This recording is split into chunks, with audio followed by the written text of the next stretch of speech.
প্রেমিকেরা আমার নবী পাককে মহব্বত করো।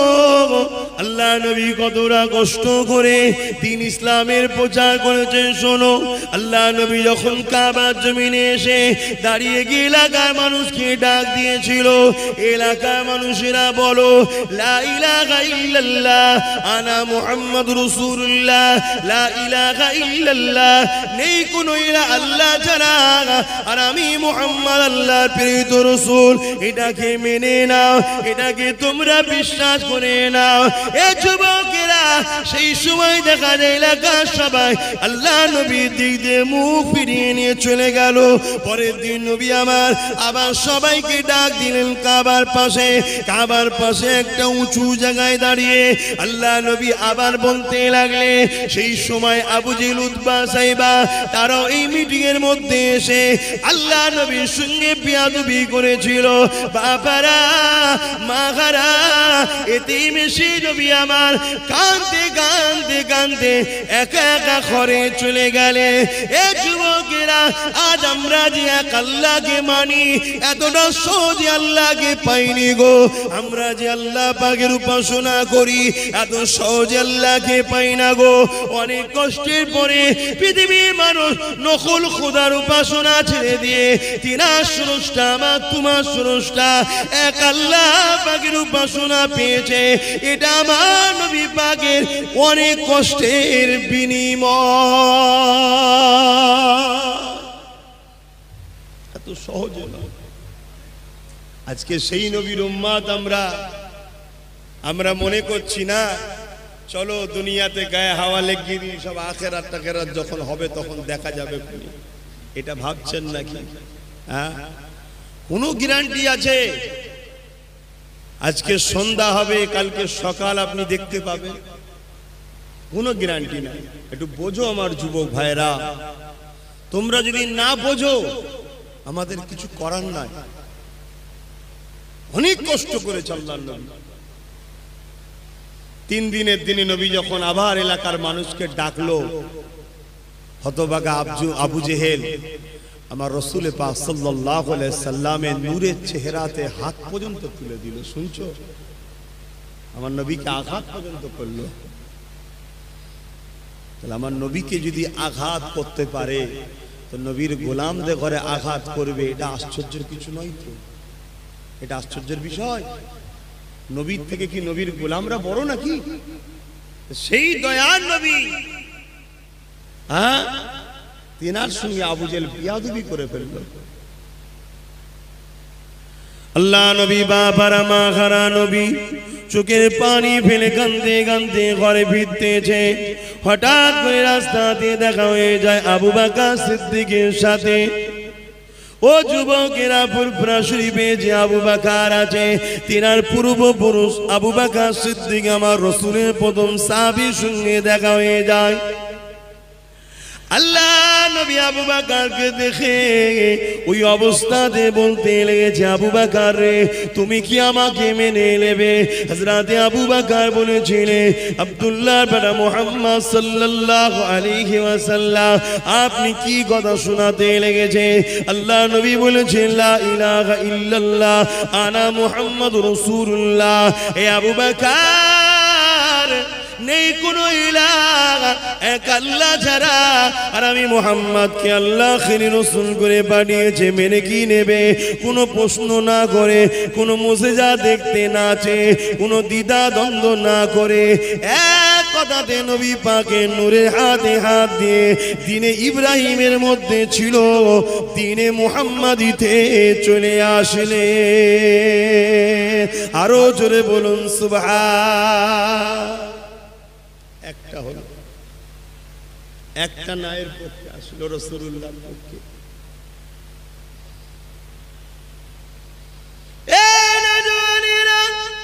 এ নবী পাকের প্রেমিকেরা, অনেক কষ্টের পরে রে বাবা এই দিন ইসলামটা পেয়েছো। তোমরা কি জানো ছেলে জানেরা মায়েদেরকে হত্যা করতো। আমার আম্মা জানেরা আজকে জমিনে বাচ্চারা তোমাদেরকে ভালোবাসে, এটা আমার নবী পাকের দান, এটা আমার নবী পাক শিখিয়েছে। কারণ নবী আমার জানিয়ে দিলেন আল জান্নাতু তাহতা আকদাল উম্মাহাত, প্রতিটা ছেলেদের জান্নাত হলো তার মায়ের পায়ের তলায়। বাবারা তোমরা মাকে সেবা করো, মাকে পিয়ার করো, মাকে ভালোবাসো। আল্লাহ নবী মায়েদের মর্যাদা দিয়েছে। ১,৫০০ বছর আগে মায়েদের কোনো মর্যাদা ছিল না। আজও যাদের কাছে নবী নাই, রাসূল নাই, তাদের বাড়িতে মায়েদের মর্যাদা নাই। এ যুবকেরা, তরুণীরা, বাপেরা, এ নবী পাকের প্রেমিকেরা, আজ সমাজে দিনকে দিন এতিমখানা দেখা যাচ্ছে না, কিন্তু বৃদ্ধাশ্রম দিনকে দিন বেড়ে যাচ্ছে। কেন বেড়ে যাচ্ছে? ওখানে বুড়ো বাপ মাকে ভর্তি করবে, ওখানে তাদেরকে রেখে দেবে। কেননা তারা যখন বয়স্ক হয়ে যায় তাদের সেবা যত্ন নিতে বড় কষ্ট হয়। এই আমার রাসূল পাক সাল্লাল্লাহু আলাইহি ওয়াসাল্লাম বলেছে, যে মা বাপকে কষ্ট দেবে সে আমি নবী আমার কেউ নয়। আমার আল্লাহ জানিয়ে দিয়েছে, মান রাদিয়ান ওয়ালিদাহু ফালা নানহু রাদি। মা বাপ যার উপরে রাজি আমার আল্লাহ তার উপরে রাজি।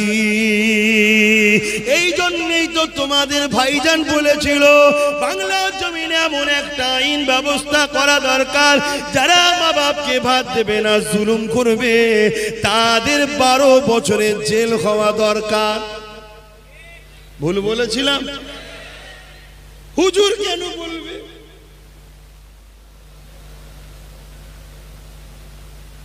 ওয়ালা আলে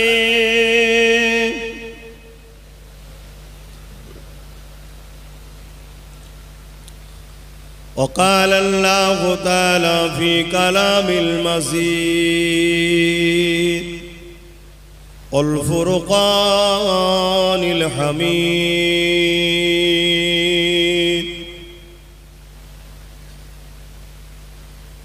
قل إن كنتم تحبون الله فاتبعوني يحببكم الله وأغفر لكم ذنوبكم والله غفور رحيم.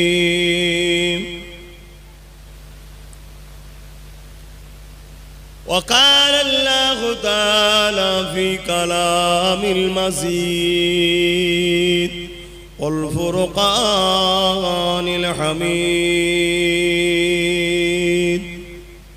لقد كان لكم في رسول الله أسوة حسنة. আমার আব্বা জানেরা, পর্দা নিশিনা আমার আম্মা জানেরা, আমার নওজোয়ান তরুণেরা, যুবকেরা, পর্দা নিশিনা আমার বোনেরা, ছোট ছোট বাচ্চারা, এই মাঝেরহাট গ্রাম অনেক আগেও এসেছি আমি। কত বছর এসেছিলাম, মসজিদের ওখানে হয়েছিল। এর আগেও আব্বাজান হুজুরের সাথে একবার অনেক দিন আগে এসেছিলাম। ওই সব বসে আছে, ওরা জলসা করে, এটাও ওরাই করছে, সব সংগঠনের ছেলে, সব আমার দাদা পীরের রুহানি ছেলে আপনারা, ঠিক না বেঠিক গো? জামানার মুজাদ্দিদের সন্তান আপনারা, চারটিখানি ব্যাপার নয়। আর আমরা হলাম জসমানি, রক্তের আওলাদ, আপনারা অন্তরের আওলাদ, কলবের আওলাদ।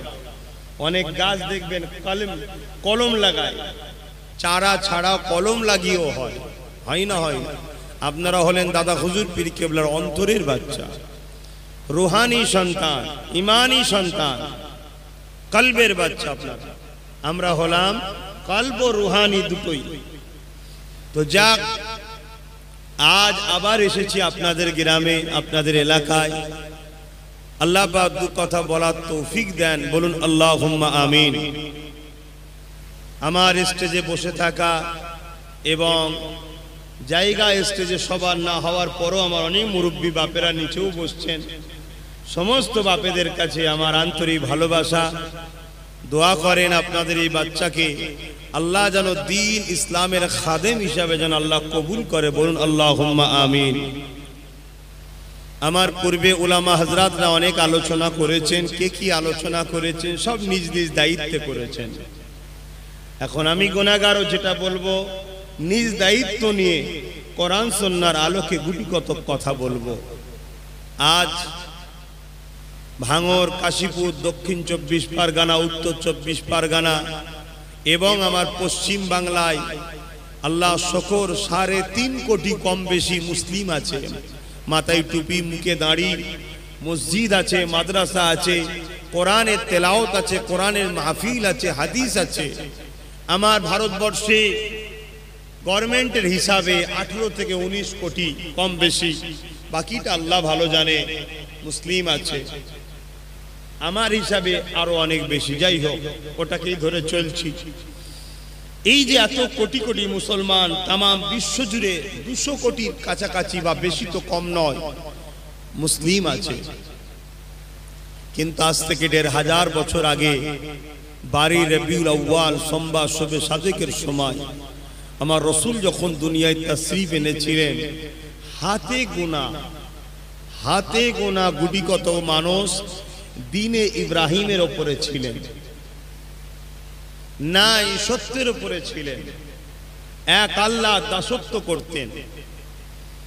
কিন্তু আজ আমার দয়ার নবী মাত্র 23 বছরে তাম পৃথিবীর জমিনে ইসলামের মেসেজ, শান্তির মেসেজ, নাই সত্যের মেসেজ আমার দয়ার নবী 23টা বছরে সারা পৃথিবীর বুকে সাম্যের বাণী প্রচার করে দিয়েছেন। জোরে বলুন সুবহানাল্লাহ। আপনাদের কি মনে হয় আপনাদের এই মাঝেরহাট বা ভাঙড়ে, কাশীপুরে এত সহজে কি মাথায় টুপি এসে গেছে? এত সহজে কি মুখে দাড়ি, মসজিদ, মাদ্রাসা পেয়ে গেছেন মনে হচ্ছে নাকি? এত সহজে হয়নি। লাখো মা বাচ্চা হারা হয়েছে, লাখো স্ত্রী বিধবা হয়েছে, লাখো সন্তান এতিম হয়েছে। তারপরে আপনার গ্রামে এই মসজিদ, মাদ্রাসা, দ্বীন ইসলাম নাই সত্য পেয়েছেন। এত সহজে হয়নি। আজকে আমরা সেই কোরআনের ঘরে সন্তান দাবি করে, ইসলামের ঘরে সন্তান দাবি করি। আমাদেরও কিছু কাজ আছে, আমাদেরও কিছু দায়িত্ব আছে। রাসূল পাক সাল্লাল্লাহু আলাইহি ওয়াসাল্লামে রেখে যাওয়া সেই কোরআন, সুন্নাহ ও আহলে রাসূলদের ঘরে যথাযথ মর্যাদা ভালোবেসে সেগুলোকে ধরে রেখে দ্বীন ইসলামের ঝান্ডাকে উঁচু করে রাখার দায়িত্ব প্রত্যেকটা মুমিন মুসলমান নরনারীর আছে না নাই? একটু আওয়াজ দিয়ে বলেন, আছে না নাই? আপনি ডাক্তার তো কি হয়েছে, আপনি জজ তো কি হয়েছে, আপনি পুলিশ তো কি হয়েছে, আপনি উকিল তো কি হয়েছে, আপনি নেতা তো কি হয়েছে, আপনি আম মানুষ তো কি হয়েছে, আপনি চাষি তো কি হয়েছে। আলেমে হাক্কানীদের কাতারে দাঁড়িয়ে আমার রাসূলের রেখে যাওয়া নাই সত্য, ইনসাফ, ইনসানিয়াত, মানব বন্ধন, কল্যাণ, মাতৃভূমির প্রেম, এক কথাই যে জীবন ব্যবস্থা রেখে গেছে, ওই জীবন ব্যবস্থাকে নিজে ধারণ করা ও বহন করে সমাজের কাছে নিয়ে যাওয়া, এটা সকলের দায়িত্ব আছে না নাই? এটা আছে। যদি আমরা এই কাজ করতে পারি তবেই আমরা আখিরাতে কামিয়াবি হব, নচেত বরবাদ হয়ে যাবে। মনে রাখবেন আল্লাহর কোরআন বলছে, কুল্লু নাফসিন জাইকাতুল মউত, প্রতিটা নফসকে মৃত্যুর স্বাদ চাখতেই হবে। প্রতিটা নফসকে মৃত্যুর স্বাদ চাখতে হবে। আপনারা জানেন আমার রাসূল যখন এই পৃথিবীর বুকে আসেন, ঈসা নবী চলে যাওয়ার পর এই পৃথিবীর বুকটা অন্ধকারে আচ্ছন্ন হয়ে গিয়েছিল।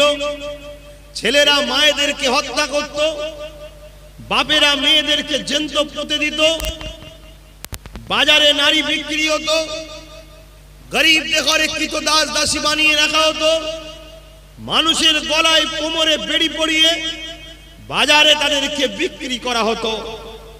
বিশ্বের জমিনে হাহাকার শুরু হয়েছে, অশান্তির দাবানলে মানুষ দাউ দাউ করে জ্বলছে। ঠিক এমনই সময় এই পৃথিবীকে ধন্য করে রাহমাতাল লিল আলামিন কে আমার আল্লাহ পাঠিয়েছিলেন। জোরে বলুন সুবহানাল্লাহ, আর একটু জোরে বলুন সুবহানাল্লাহ। সেই নবী পেয়ে আমরা ধন্য হয়েছি। তিনি সর্বপ্রথম 40 বছর বয়স যখন হলো, আল্লাহ বললেন আপনার যে কাজ সেই কাজ আপনি শুরু করেন। এবারে আমার নবী পাক সাল্লাল্লাহু আলাইহি সাল্লামকে পেয়ে কেন আমরা খুশি বানাবো না? সারা জীবন খুশি বানাবো। ঈদ মানে খুশি, মাওলুদ নবীর আগমন, এই নবীর আগমনের খুশি আমরা বার বার বার বার বানাবো, প্রতিদিন বানাবো, সর্বসময় বানাবো। সময়ের জন্য হয়ে ওঠে না, তাই আমরা একটা অনুষ্ঠান করে নবীর আলোচনা করে আমরা খুশি উদযাপন করে থাকি। ইতিহাস সাক্ষী দিচ্ছে, আর ইতিহাস এমন একটা গুরুত্বপূর্ণ জিনিস। আল্লাহ রসুল বলছেন, এবং কোরআন দেখুন, কোরআনের 3 ভাগের 2 ভাগ, বেশি তো কম নয়। শুধু ইতিহাস নবীকে আল্লাহ শুনিয়েছে, বিভিন্ন নবীদের ওয়াকিয়া ঘটনা আল্লাহ শুনিয়েছে। সেই ইতিহাস আমাদের কাছে আছে, আমাদেরকে ভাবতে হবে। এখনো মানুষ ঢুকছে, কিন্তু এই রাস্তাটা জাম হয়ে যাচ্ছে। আর মানুষ, আমি যখনই আসি আল্লাহর দয়ায়, পীর মুর্শিদের দোয়ায়, ভালোবাসেন। আপনারা ভালোবাসেন তো নাকি? স্বার্থে? কার জন্য ভালোবাসেন? আল্লাহ আল্লাহ রসুলের জন্য। এই ভালোবাসা আল্লাহ আমাদেরকে একসাথে জান্নাতও নিয়ে যাবে। বলুন আমিন। আহা, প্রেম আলাদা জিনিস, ভালোবাসা আলাদা জিনিস। আল্লাহ নবী, নূর নবী, দয়ার নবীকে আল্লাহ বললেন আপনি দিনের কাজ করুন, আপনাকে যে জন্য পাঠানো হয়েছে শুরু করেন। শোনো আমার যুবক ভাইরা, ইসলামের যদি উপকার করতে নাও পারো, ইসলামের ক্ষতি করে ফেলো না। বারবার আমি বলি কথাটা, শুনেছেন তো নিশ্চয়ই? আপনারা শুনেছেন না শোনেন না? বারবার বলি, একটু সরাসরি দেবেন ভাই। ইসলামে যদি উপকার করতে নাও পারেন, ক্ষতি করবেন না। হালকা বয়সের মানুষ চাষবাস করেন, জিহালে ছিলেন, ঘর থেকে চলে এসেছেন, মাথায় টুপি নেই, অনেকের পরনায় কি বলে পায়জামা পাঞ্জাবি নেই। এগুলো ইসলামের ক্ষতি নয়, কিন্তু যদি ইসলামের ক্ষতি করেন আল্লাহ কিন্তু মাফ করবেন না। এগুলোর মাফ আছে। আস্তে আস্তে আমরা চেঞ্জ হয়ে যাব ইনশাআল্লাহ। অনেক কষ্ট করেছে নবী আমার, ময়া কি হয় না সেই রসুলের জন্য? কি গো, দিল কাঁদে না রসুলের জন্য? তাহলে একটু ভাববেন, সেই নবীর দিনের জন্য ক্ষতি আমি না করে ফেলি, দিনের ক্ষতি না করে ফেলি। আমার প্রত্যেকটা যুবকের কাছে অনুরোধ, ভাবুন বিশ্বে কি হচ্ছে দেখুন। শুধু অ্যান্ড্রয়েড মোবাইল হাতে নিয়ে কি করছেন জানি না, তবে আমি বলবো একটু ন্যাশনাল ফিগারের দুনিয়ায় কি হচ্ছে একটু খবর রাখুন। তাম বিশ্ব জুড়ে 2 শ্রেণীর মানুষ আমার নবীর কষ্টের ইসলামকে মিটাবার ষড়যন্ত্র করছে। এক শ্রেণীর মানুষ মুসলিম সেজে, দরদি দেখে, বক্তা সেজে আমার নবীর দ্বীন ইসলামের গুড়া কাটছে। আর এক শ্রেণীর মানুষ যারা মানুষের প্রভু হওয়া শখ করে, আবু জেল, উতবা, সাইবা, ফেরাউন, নমরুদের মতো, তারা তাদেরকে সহযোগিতা করছে, সর্বদিক দিয়ে সহযোগিতা করছে। এই দুইয়ের হাত থেকে ইসলামের জন্য সংগ্রাম করা, ইসলামের জন্য কথা বলা, ইসলামের জন্য নিজেকে উৎসর্গ করা, এটা আমাদের প্রত্যেকের ঈমানি দায়িত্ব। কেননা এই দুনিয়া চিরস্থায়ী জায়গা নয়, শান্তির জায়গা তো আখেরা। যখন একজন নবী প্রেমিক, একজন আল্লাহ প্রেমিক, দ্বীন ইসলামের প্রেমিক, কোরআনের প্রেমিক, সুন্নতে রাসূলের প্রেমিক যখন কবরে যাবে, 2 জন ফেরেশতা আসবে তাকে মতির মালা পরানোর জন্য। জোরে বলুন সুবহানাল্লাহ। যুবক, এই সব স্বপ্ন দেখো, দুনিয়াদারি করতে হবে, ব্যবসা করো, ইসলামে নিষেধ নাই, ব্যবসা করা হালাল কাজ। চাষবাস করতে হবে, কারবার করতে হবে, সমাজ দেশকে চালাতে হবে, কোনো নিষেধ ইসলামে নাই। কিন্তু আমার রসুল যেভাবে করেছে ওইভাবে করো, অন্য কোনো ভাবে নয়। আমাদের বক্তব্য একটা, এই বক্তব্য দিয়ে আপনারা বেজার হন নাকি? রসুলকে চিনায়, নবীকে ধরায় বেজার হন? অবশ্যই বেজার যদি হন, কিছু করার নাই। তবে আপনাকেই বলবো, যদি আপনার এখনো বেজার বেজার লাগে আব্বাস সিদ্দিকীর কথা, জানতে হবে আপনাকে শয়তান গ্রাস করে রেখেছে। আপনাকে ঘন ঘন তওবা করা দরকার, যাতে ফিরে আসতে পারেন। কারণ আল্লাহ বা কাউকে ছাড়বেন না, তিনি সবার কাছে হিসাবটা নেবেন। একটা জায়গা তিনি রেখেছেন, ময়দানে মাশর বিচারের দিন। ওই দিন আল্লাহ পাক সবার কাছ থেকে হিসাবটা নেবে।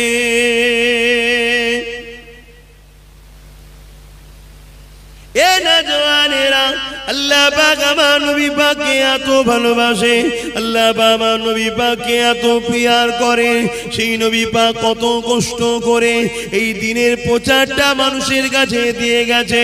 এখানে একটা বিষয় জানা দরকার, আমরা ইসলাম বলতে নামাজ বুঝি, আমরা ইসলাম বলতে রোজা বুঝি, আমরা ইসলাম বলতে হজ বুঝি, আমরা ইসলাম বলতে যাকাত বুঝি, আমরা ইসলাম বলতে কোরআন পড়া বুঝি, আমরা ইসলাম বলতে দাড়ি টুপি বুঝি।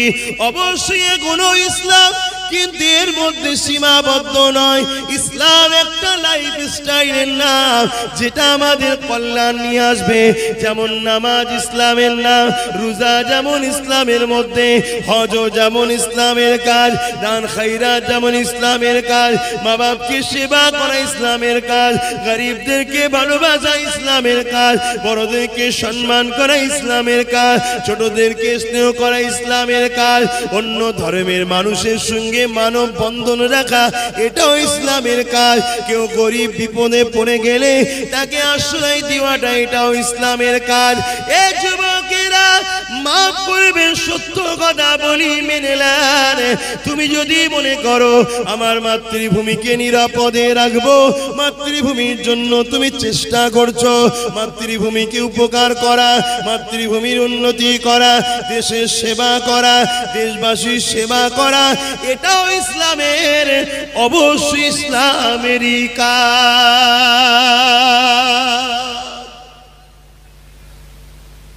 এই টোটাল বিশাল একটা জিনিস ইসলাম। নামাজও যেমন ইসলাম, রোজা, হজ, দান খায়রাত, এটা তো আমাদের করতেই হবে, ওইগুলো করতে হবে। অন্যায়ের প্রতিবাদ করার নাম ইসলাম, আপনারা জানেন? একটু হ্যাঁ কি না বল। অন্যায়ের প্রতিবাদ করার নাম ইসলাম, আর ন্যায়ের সাথ দিবার নাম ইসলাম। তাহলে আপনারা যদি মুসলিম ঘরের সন্তান হন, ইসলামের ঘরের সন্তান হন, অন্যায় যেমন করাই উচিত নয়, অন্যায়কে সাপোর্ট করাও ইসলামে হারাম, চলবে না। আর ন্যায় করতে হবে, ন্যায়ের সাথ দিতে হবে, এরও নাম ইসলাম। এ নওজওয়ানেরা, এ নবী পাকের প্রেমিকেরা, আমার নবী পাককে মহব্বত করো। আল্লাহ নবী কতটা কষ্ট করে দিন ইসলামের প্রচার করেছেন শোনো। আল্লাহ নবী যখন কাবার জমিনে এসে দাঁড়িয়ে গিয়ে এলাকার মানুষকে ডাক দিয়েছিল, এলাকার মানুষেরা বলো লা ইলাহা ইল্লাল্লাহ আনা মুহাম্মাদুর রাসূলুল্লাহ, লা ইলাহা ইল্লাল্লাহ, নেই কোনো ইলাহ আল্লাহ ছাড়া, আর আমি মুহাম্মদ আল্লাহর প্রেরিত রাসূল, এটাকে মেনে নাও, এটাকে তোমরা বিশ্বাস করে নাও।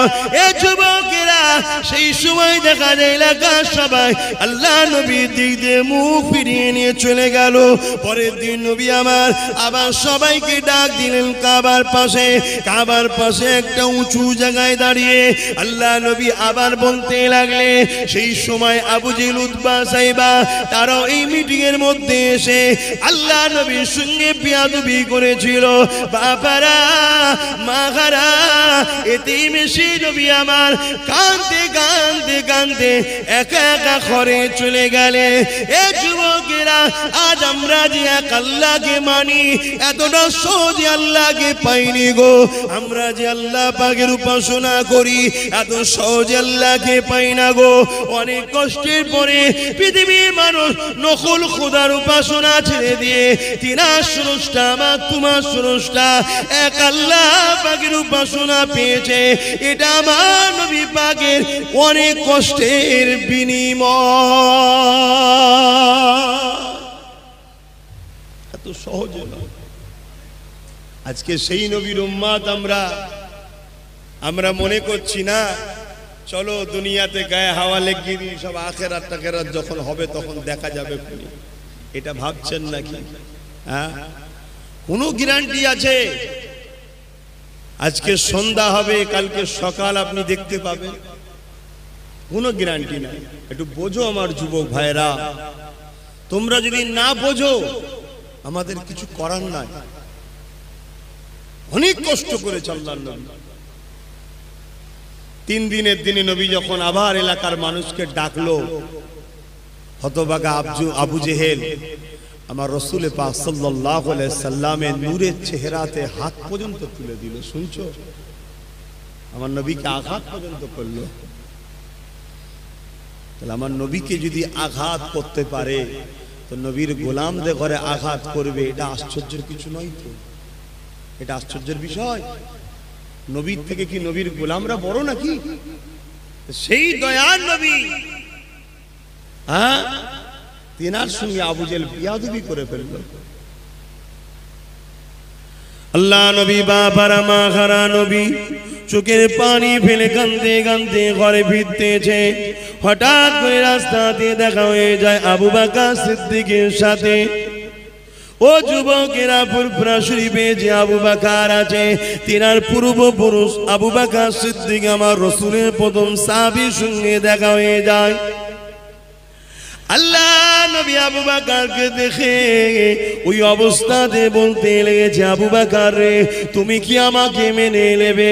হযরতে আবু বকর বলেছিলেন, আব্দুল্লাহর বেটা মুহাম্মদ সাল্লাল্লাহু আলাইহি ওয়াসাল্লাম, আপনি কি কথা শোনাতে লেগেছে? আল্লাহ নবী বলেছেন, লা ইলাহা ইল্লাল্লাহ আনা মুহাম্মাদুর রাসূলুল্লাহ। এ আবু বকর, নেই কোনো ইলাহ এক আল্লাহ ছাড়া, আর আমি মুহাম্মদকে আল্লাহ আখিরি রাসূল করে পাঠিয়েছে, মেনে কি নেবে? কোনো প্রশ্ন না করে, কোনো মুজিজা দেখতে না চেয়ে, কোনো দ্বিধা দ্বন্দ্ব না করে এক কথাতে নবী পাকের নূরের হাতে হাত দিয়ে দিনে ইব্রাহিমের মধ্যে ছিল দিনে মুহাম্মাদিতে চলে আসলে। আরো জোরে বলুন সুবহান। একটা হলো, একটা নায়ের পক্ষে আসলো রাসূলুল্লাহর পক্ষে। এ নজওয়ানেরা, এ নবী পাকের প্রেমিকেরা, অনেক কষ্টের পরে রে বাবা এই দিন ইসলামটা পেয়েছো। তোমরা কি জানো ছেলেরা মায়েদেরকে হত্যা করতো? আমার আম্মা জানেরা, আজকে জমিনে বাচ্চারা তোমাদেরকে ভালোবাসে। এটা আমার নবী পাকের দান, এটা আমার নবী পাক শিখিয়েছে। কারণ নবী আমার জানিয়ে দিলেন, আল জান্নাতু তাহতা আকদাল উম্মাহাত, প্রতিটা ছেলেদের জান্নাত হলো তার মায়ের পায়ের তলায়। বাবারা, তোমরা মাকে সেবা করো, মাকে পিয়ার করো, মাকে ভালোবাসো। আল্লাহ নবী মায়েদের মর্যাদা দিয়েছে। ১৫০০ বছর আগে মায়েদের কোনো মর্যাদা ছিল না। আজও যাদের কাছে নবী নাই, রাসূল নাই, তাদের বাড়িতে মায়েদের মর্যাদা নাই। এ যুবকেরা, তরুণীরা, বাপেরা, এ নবী পাকের প্রেমিকেরা, আজ সমাজে দিনকে দিন এতিমখানা দেখা যাচ্ছে না, কিন্তু বৃদ্ধাশ্রম দিনকে দিন বেড়ে যাচ্ছে। কেন বেড়ে যাচ্ছে? ওখানে বুড়ো বাপ মাকে ভর্তি করবে, ওখানে তাদেরকে রেখে দেবে। কেননা তারা যখন বয়স্ক হয়ে যায় তাদের সেবা যত্ন নিতে বড় কষ্ট হয়। এই আমার রাসূল পাক সাল্লাল্লাহু আলাইহি ওয়াসাল্লাম বলেছে, যে মা বাপকে কষ্ট দেবে সে আমি নবী আমার কেউ নয়। আমার আল্লাহ জানিয়ে দিয়েছে, মান রাদিয়ান ওয়ালিদাহু ফালা নানহু রাদি। মা বাপ যার উপরে রাজি আমার আল্লাহ তার উপরে রাজি। এই জন্যই তো তোমাদের আমাদের ভাইজান বলেছিল বাংলার জমিনে এমন একটা আইন ব্যবস্থা করা দরকার, যারা মা বাপকে ভাত দেবে না, জুলুম করবে, তাদের 12 বছরের জেল হওয়া দরকার। ভুল বলেছিলাম? হুজুর কেন বলবে? আমার শরিয়াত মা বাপকে ভালোবাসা শিখিয়েছে, তাই বলেছি। যদি করতে কেউ না পায় সেটা আমার আফসোস, কিন্তু আমার আওয়াজ তোলাটা শরিয়াত বিরোধী হয়েছিল নাকি ভাই? মানবতার বিরুদ্ধে হয়েছিল নাকি ভাই? আজ এই সমাজে প্রচুর মা আজও রাত্রিরে চোখের পানিতে বালিশ ভিজায়, অথচ বলি আমরা সভ্য সমাজের লোক। এই সমাজে প্রচুর বাপ আজও রাত্রিরে বালিশে চোখের পানিতে ভিজায়, আমরা বলি সভ্য সমাজের লোক।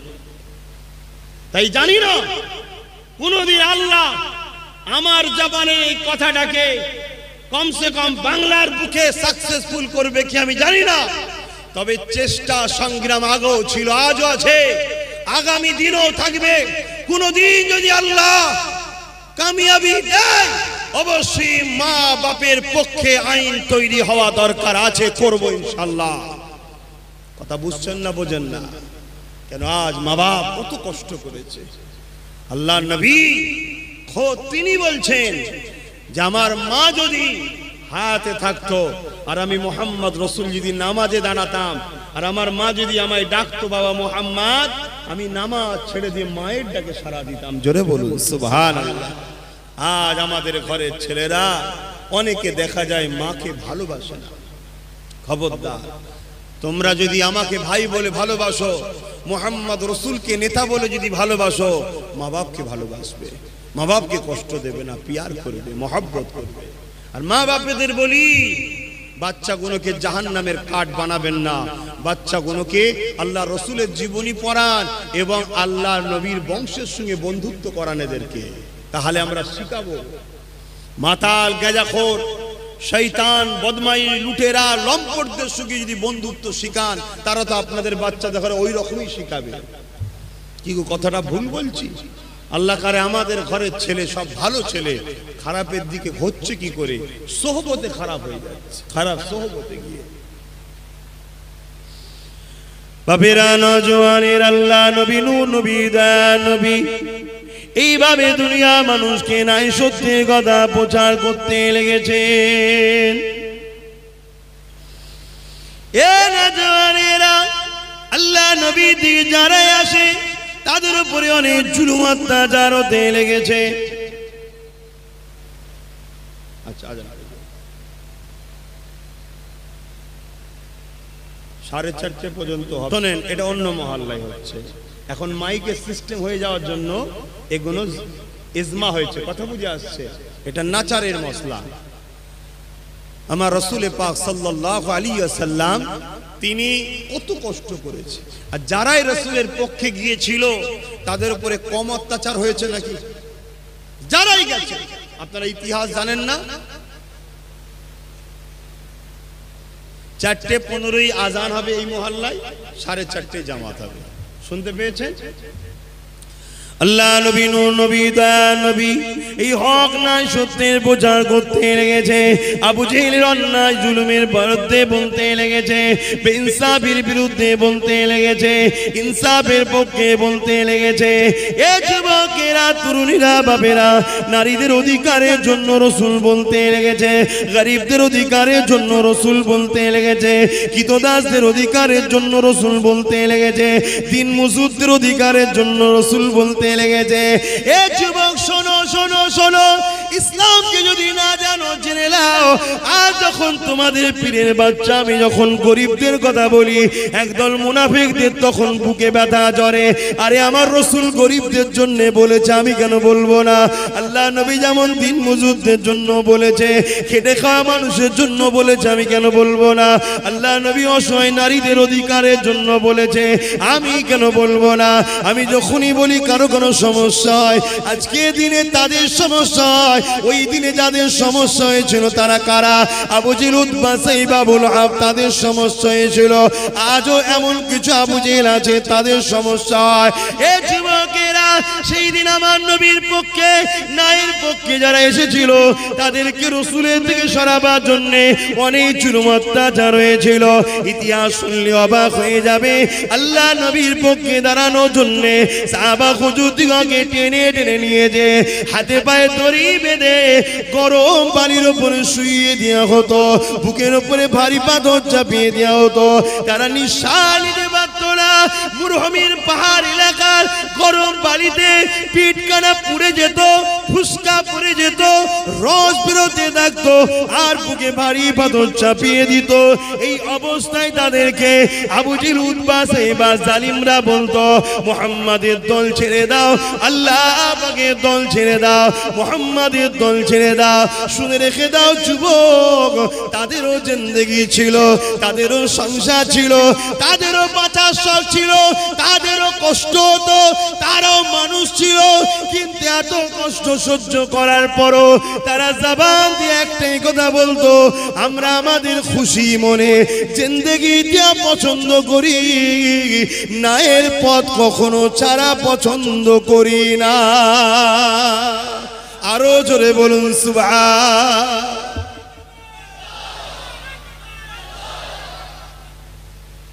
আল্লাহ। ভাইরা আমার, বুঝার চেষ্টা করো, হকের পক্ষে সাহাবা হুজুরদের যে কুরবানি, অন্যায়ের বিরুদ্ধে সাহাবা হুজুরদের যে সংগ্রাম, ওটা আমাদের জন্য তো আদর্শ। ওই আদর্শকে বুকে নিয়ে বাঁচার স্বপ্ন নিন। মানুষ মাত্র জিন্দেগিতে ভুল হয়, পরিবর্তন হবার স্বপ্ন দেখুন। কেন আমরা একেবারে পাহাড়ের শেষ কিনারাতে দাঁড়িয়ে আছি। এখন যদি আমাদের জিন্দেগিতে সাহাবা হুজুরদের আদর্শ না নিয়ে আসি, এই মুহূর্তে যদি আমরা পরিবর্তন হবার কথা যদি না ভাবি, এই মুহূর্তে যদি আমরা অন্যায়ের বিরুদ্ধে পাহাড়ের চাটানের মতো যদি না দাঁড়িয়ে যাই, তাহলে আমাদের বাচ্চারা দিন পাবে না, ইসলাম পাবে না, শরিয়ত পাবে না, সভ্যতা কি জিনিস সেটা পাবে না। তাই বারবার পুরপুরা দরবার শরীফ থেকে গিয়ে সারা বাংলার অলিতে গলিতে যুব সমাজকে বিশেষ করে বুঝাচ্ছি। আর আজকের দিনের আবু জেহেল মার্কাগুলো তোমাদেরকে রাসূলের পক্ষ থেকে সরাবার চেষ্টা আজও চালাচ্ছে। তোমরা ভেবে দেখো, আব্বাস সিদ্দিকী শুধু মজলিসে জমা হলে হবে না, আব্বাস সিদ্দিকীর কথাগুলোকে শুনতে হবে। শুনে নিজের ব্রেনে লাগাও যে আব্বাস আমাদের ঘরে মুস্তাফার ইনকিলাবের দিকে নিয়ে যাচ্ছে না আবু জেহেলের দিকে নিয়ে যাচ্ছে। ভাবো, যদি তোমার বিবেক বলে আবু জেহেলের দিকে নিয়ে যাচ্ছে, ছেড়ে দাও আব্বাসকে। আর যদি মনে হয় না মুস্তাফার দেখানো রাস্তায় ইনকিলাবের দিকে নিয়ে যাচ্ছে, মানবতার ইনকিলাব, সভ্যতার ইনকিলাব, ইনসাফের ইনকিলাব, নারীর অধিকারের ইনকিলাব, সব ইনসানিয়তের ইনকিলাব, নিজের স্বাধীনভাবে ধর্ম মানার ইনকিলাবের দিকে নিয়ে যাচ্ছে, তাহলে আরো মজবুত হও, আরো শক্ত হও। তোমার আমার উপরে কি হয়েছে, সাহাবাদের উপরে কি হয়েছে ইতিহাস জানো না? জানো না? হযরতে খাব্বাবের কথা কি শুনুনি? আল্লাহ নবীর সাহাবী হযরত উমর ফারুক যখন পৃথিবী শাসন করছে, অর্ধেক পৃথিবী শাসন করছে, ইসলাম শরিয়াতের দ্বিতীয় খলিফা হযরতে উমর ফারুক রাদিয়াল্লাহু তাআলা অর্ধেক পৃথিবী যখন শাসন করছে, তিনি একদিন দরবারে বসে আছেন, সিংহাসনে বসে আছেন, রাজ দরবারে। হঠাৎ করে হযরতে খাব্বাব রাদিয়াল্লাহু তাআলা নবীর একজন সাহাবী, শুনছেন তো সবাই? আমার কথায় আপনারা বিরক্ত হচ্ছেন? আমি আপনাদেরকে ভুল রাস্তা দেখাচ্ছি। আহা, ভাবেন এই জিন্দেগি চিরস্থায়ী নয়, এই শরীরটা রয়ে যাবে, রুটা বেরিয়ে চলে যাবে। আমার দাদু চলে গেছে, আমার পদ্দাদু চলে গেছে, আপনার দাদু আপনার দাদি মাই মুরব্বিদের সব চলে যাচ্ছে। আপনার এলাকায় খেয়াল করে দেখুন, কত তাব্বত জন জন ছেলে ঘুরে বেড়াতো, সব চলে যাচ্ছে, নেই। চলে যাবে। যাবার আগে তোমাকে তোমার মালিক কেন পাঠিয়েছে? একটা সুন্দর সভ্য সমাজ গড়ার জন্য পাঠিয়েছে। সেই সমাজ গড়তে গিয়ে সাহাবা হুজুররা কি কুরবানি দিয়েছে, তুমি আমি কি করছি? হ্যাঁ, আল্লাহ নবী সাহাবী হযরত উমর ফারুক হযরত খাব্বাব সাহাবীকে জিজ্ঞাসা করলেন, ভাই শুনেছি আপনি ইসলামের প্রথম দিকে আপনি কলেমা পড়েছেন, নায়ের দিকে এসেছেন, আল্লাহ নবীর দিকে এসেছে, এই জন্য আপনাকে আবু জেহেল উতবা সাইবা আবু লাহাব অনেক অত্যাচার করেছিল। এ নওজওয়ানেরা, মানুষ মাত্র ভুল হইতেই পারে। সাহাবা হুজুরদের মধ্যে দেখে অনেকে জাহিলিয়াতের যুগে আবু জেহেল উতবা সাইবা আবু লাহাবের দিকে ছিল। যখন তাদের অন্যায়টা ছেড়ে দিয়ে আমার নবী পাকের দিকে ফিরে আসতে লেগেছে, তখন তাদের দলটা হালকা হতে লেগেছে, তখন তারা মাথা গরম হয়েছে। তারা শুধু গরম করেনি, কিভাবে অত্যাচার করেছিল হযরত খাব্বাবের কথা শুনলে অবাক হয়ে যাবে। আল্লাহ সাহাবী হযরত খাব্বাবকে জিজ্ঞাসা করা হয়েছিল, ও হযরত খাব্বাব, শুনেছি নাকি আপনার উপরে এই আবু জেহেল উতবা সাইবা অনেক অত্যাচার করেছে, একটু আমাকে শোনান। হযরত ফারুক আযম যখন বলেছিল, আল্লাহ নবী সাহাবী হযরত খাব্বাব নিজের কোমরের অংশটা দেখাতে লেগেছে। প্রতিটা মানুষের কোমরকে আল্লাহ সুন্দর করার জন্য কোমরের নিচে অংশতে আল্লাহ পাক গোশত দিয়েছে। হযরত সাহাবী খাব্বাবের ওই গোশতখানা ছিল না, প্লেন কোমর হয়ে গিয়েছিল, একেবারে গর্ত হয়ে গিয়েছিল, হাড় হাড়ির সঙ্গে চামড়া মিশে গিয়েছিল। আল্লাহ নবী সাহাবী উমর এই কোমরটাকে দেখে বলেছিল, হযরত খাব্বাব রে, এই রকম কোমর দুনিয়ার জমিনে হয় আমার জানা ছিল না। আল্লাহ তো মানুষকে সুন্দর করে বানিয়েছে, এই কোমরের নিচের অংশে গোশত দিয়েছে, তোমার কোমরের নিচের অংশে গোশত নাই কেন? হযরত খাব্বাব বলেছিলেন, ভাই ওমর, আল্লাহ পাক আমাকেও গোশত দিয়েছিল, কিন্তু আল্লাহকে মুহাব্বত করার জন্য, নবীকে প্রেম করার জন্য, হকের পক্ষে দাঁড়ানোর জন্য, ন্যায়ের পক্ষে দাঁড়ানোর জন্য, ইনসাফের পক্ষে দাঁড়ানোর জন্য, কল্যাণের পক্ষে দাঁড়ানোর জন্য, গরিবের পক্ষে দাঁড়ানোর জন্য, এতিমদের পক্ষে দাঁড়ানোর জন্য, নারীদের জুলুম বন্ধ করার যে নবী চেষ্টা করেছিল, ওই দয়া নবীর পক্ষে দাঁড়ানোর জন্য তৎকালীন যারা আমার লিডার ছিল আবু জেহেল উতবা সাইবা, তারা যখন জানতে পেরে যায় আমি খাব্বাব তাদের দল ছেড়ে দিয়েছি, তখন তারা আমাকে ডেকে নিয়ে গিয়ে আগুন ধরিয়ে দিয়ে, ওই লাকড়ি আগুন জ্বালিয়ে দিয়ে তার উপরে হাত পায়ে দড়ি বেঁধে বসেছিল। এ যুবক শোনো, তোমার আমার উপরে কি হচ্ছে, সাহাবাদের উপরে কি হয়েছে শোনো। আল্লাহর প্রিয় বান্দা তারা, আল্লাহ তাদেরকে কিভাবে পরীক্ষা নিয়েছে, তোমাকে আমাকে নেবে না এটা কেন তুমি আমি ভাবছি। হযরত খাব্বাব বলেছিলে এইভাবে আমাকে আগুনের উপরে বসিয়ে রাখতো, ভেবে দেখো, ভেবে দেখো, সামান্য একটু যদি গরম তেল আগুনে ছেঁকা লেগে যায়, গরম তেলের ফুটা যদি পড়ে যায়, সহ্য করা যায় না। আর সাহাবীটাকে হাতে পায়ে দড়ি বেঁধে এইভাবে গরম আগুনে বসিয়ে রাখতো, ওই আগুন ধরে ধরে আমার কোমরের গোশতখানা পুড়তে পুড়তে পুড়তে পুড়তে এইভাবে রস বেরিয়ে বেরিয়ে আগুনটা বন্ধ হয়ে যেত, আবার বসিয়ে রাখতো, আবার পুরাতে থাকতো, আবার আগুনটা বন্ধ হতো, আবার আগুন ধরাতো। এইভাবে আমাকে জুলুম করেছে, আমার কোমরের গোশতগুলো পুড়ে গেছে। উমর কাঁদতে লেগেছে। আল্লাহ নবী সাহাবী খাব্বাব বলে, ও ভাই উমর, তবে খুশি খবর একটা, এতটা কষ্ট দিবার পরও কাফের বেঈমান মুনাফিকেরা, গাদ্দারেরা, জালিমেরা, তারা কখনো আমার হৃদয় থেকে আল্লাহ নবীর ভালোবাসাকে কেড়ে নিতে পারেনি।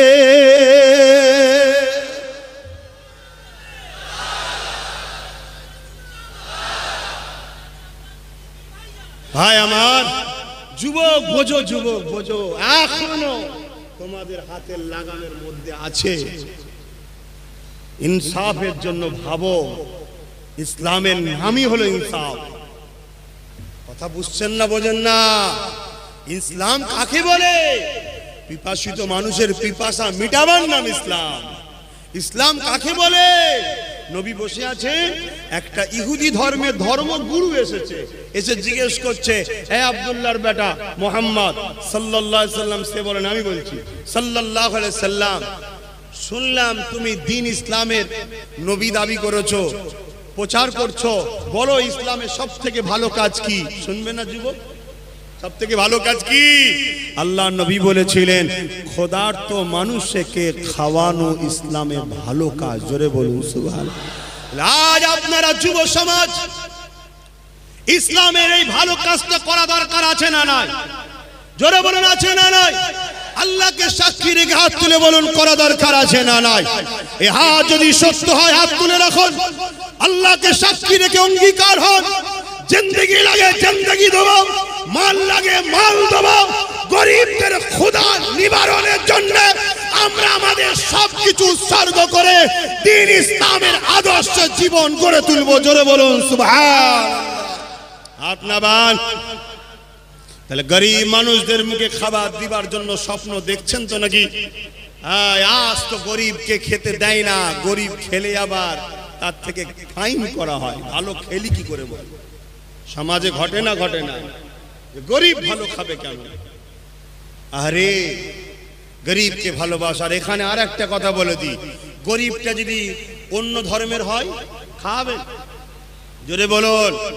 গরিব যদি হিন্দু হয়, গরিব যদি আদিবাসী হয়, গরিব যদি সাঁওতাল হয়, গরিব যদি অন্য কোন ধর্মের হয়, তার ক্ষুধার্ত নিবারণের জন্য, তার মুখে খাবারের ব্যবস্থা করার জন্য নিজেদের ঘরে উৎসর্গ করতে রাজি কারা? হাত তুলে দেখান। মারহাবা, নারে তাকবীর, নারে তাকবীর, নারে তাকবীর। মাশাআল্লাহ। বাপ আমার শুনে রাখো, আজ এই কথাটা দিলে গেঁথে লিও, কার কোন কাজটা আল্লাহর পছন্দ আল্লাহ ভালো জানে। তোমার এই ছোট্ট দেখতে লাগছে, তোমার এই কাজের বিনিময়ে আল্লাহ তোমায় নাজাত দিয়ে দিতে পারে। জোরে বলুন সুবহানাল্লাহ। মনে রেখে দিও, কিয়ামতের দিনে শোনো যুবক, যুবকরা শোনো, বিশেষ করে আমার আব্বা জানেরা, আপনারা তো দোয়া করবেন আপনাদের বাচ্চাদের সঙ্গে যেন আমাদের সম্পর্ক গড়ে ওঠে। কারণ আপনাদের সঙ্গে আমার আব্বা জানদের সম্পর্ক ছিল, যে মুরব্বী বাপেরা আপনাদের সঙ্গে আমার আব্বা জানদের সম্পর্ক ছিল, আপনাদের ছেলেগুলোর সঙ্গে আমাদের সম্পর্ক গড়ে উঠবে। এই দোয়াটা করবেন আপনারা, খুব ভালো করে বুঝুন। কিয়ামত যেদিন হবে, আল্লাহ পাক একটা বান্দাকে উঠাবে, উঠিয়ে বলবে হিসাব দাও। অসুবিধা হচ্ছে একটু বলবো না ছেড়ে দেবো?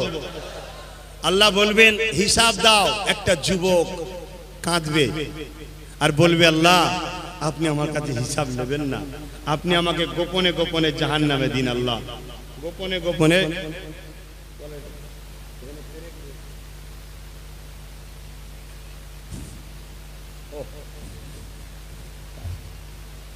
গোপনে গোপনে আপনি আমাকে জাহান্নামে দিয়ে দিন। কেন? আমি দুনিয়ায় ভালো কাজ করিনি আল্লাহ, পাপ করেছি, অন্যায় করেছি, ভুল করেছি। আল্লাহ শোনো যুবক, আল্লাহ কত দয়ালু। আমি আবার বলছি, ইসলামের ক্ষতি করো না। ভুল করে ফেলেছো, নত হও, আল্লাহ মাফ করতে পারে।